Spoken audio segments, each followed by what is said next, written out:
At sa araw nga na ito ay babiyahe kami papuntang Pangasinan upang puntahan ang nawawalang kapatid ng aking ina.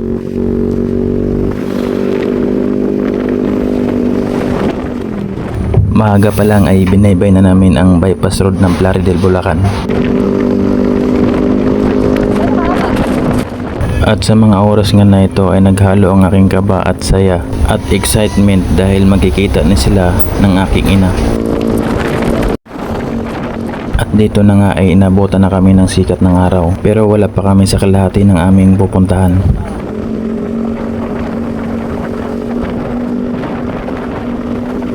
At narating na nga namin ang bayan ng Pampanga. Pero wala pa nga ito sa kalahati ng aming pupuntahan dahil ang susunod na bayan na ito ay Tarlac bago ang bayan ng Pangasinan.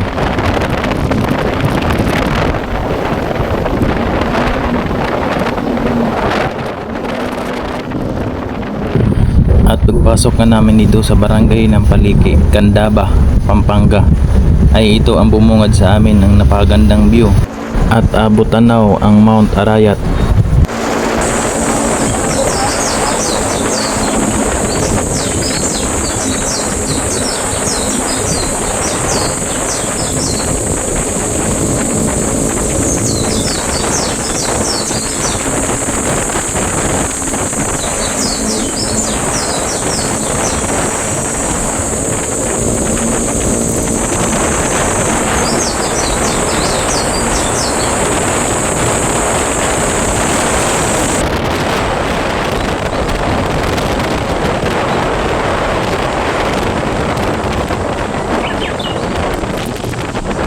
Ah?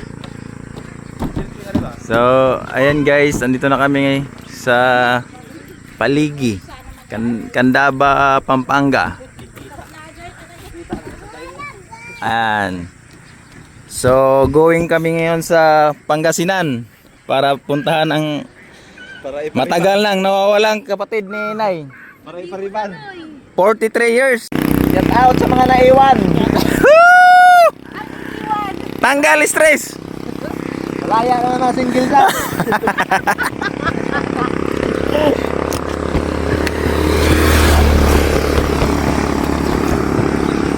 Ayan guys, 4 kami na motor, isang click, bagong labas, isang airblade.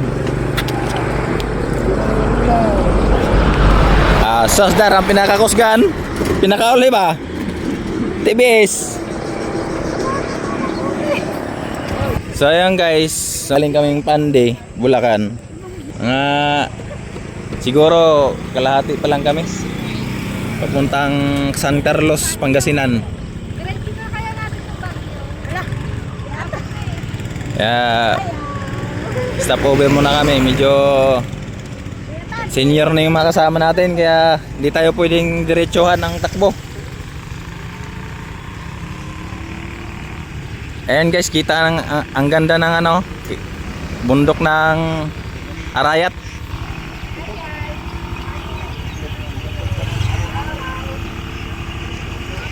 Tingnan nyo man guys, ang ganda ng view. Galing nga eh, pinaaraw. Ang ganda ng view. Tingnan nyo man guys, ang ganda ng view. Ang ganda ng view. Shout out sa asawa.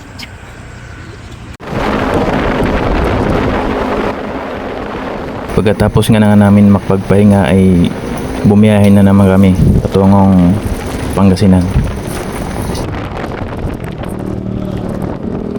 At habang ini-enjoy namin yung magagandang view ng aming mga nadadaanan, hindi pa rin mawala sa aming isip at puso ang kaba na hatid sa tagpo na ito at ang pagkakita ng aking ina at ang aking tiyahin.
At sa wakas, narating na rin namin ang bayan ng Tarlac.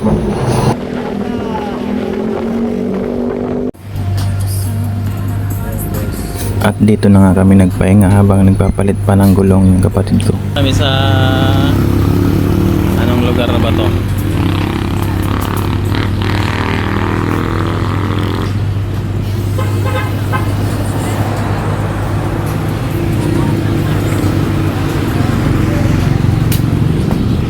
Sa ano na pala to guys? Poblasyon Norte, Mayantok, Tarlac. So ayan, minto muna kami, nagpalit ng gulong. Delikado for safety na, medyo ano pa, isang oras pa yung babiyahin.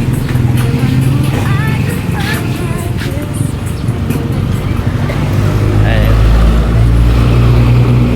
Mayantok, Tarlac, poblasyon.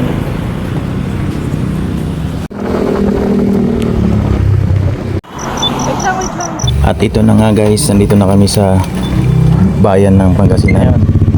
Time check, alas 10:15, Pangasinan na tayo. At sa tagpong ito, habang kami ay papalapit, ay siguradong kinakabahan na ngayon ang aking ina.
Aja, dol na lang natin ya.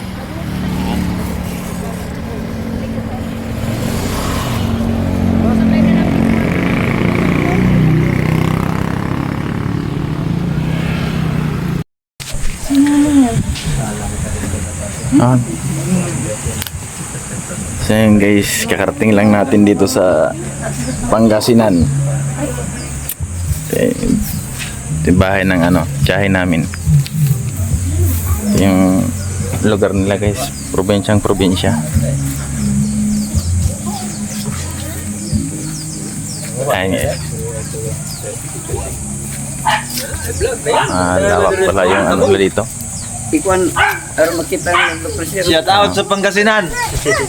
Nakarating ang taga Bulacan. Nakarating din. Ang taga Inarad. Barangay Inarad, Galubian Lite. Asa si Tia? Pa-shout out natin anong kung sa kamag-anak. Mamaya.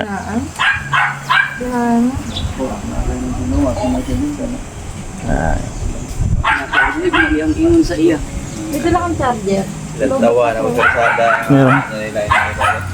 Pisot.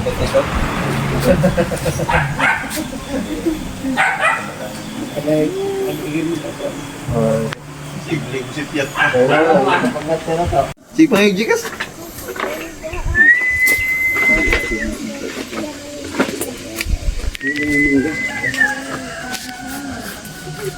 Puro ganyan daw lugar namin. Dito medyo windy na wala yung puyo na yan. Yan, puyo. Sila lang nila. Salamat gyud ko na nakapashare si Mana diri sa kuha, malati siya. Sa lahat ng kapatid Sa ko. lahat ng mga kapatid ko. Sana makapashare. Kumusta naman na? Sana makarating din kayo dito. Sana makarating din kayo rito. Pwede ba ako makauwi? Dami kong punta eh. Ako rin makapili din. Salamat. Okay. Salamat.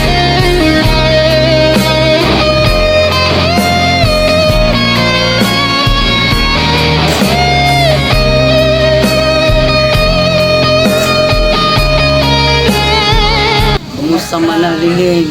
Kumusta Manaliling? Kumusta si Dudat? Lucrecia? Asmin? Nasmin. Kumusta Montanas? Gantay mo, Craig. So, ayan. Sa inyong lahat. Salamat. Okay. May ako mo kuwan ko ta. Ah. Salamat ko sa Ginoo nga gitubag sa Ginoo akong mga pagampo nga magkita mi sa kang Melodina nga mahigit 42 years na wala. Salamat sa Ginoo nga niya sa karon kauban ako nakita na gyud mi nga mga gwapa ng mga anak sa Ginoo. Very good. Nagwapo po, anak. Mga gwapa. Salamat sa Ginoo. God bless. Wala. Okay.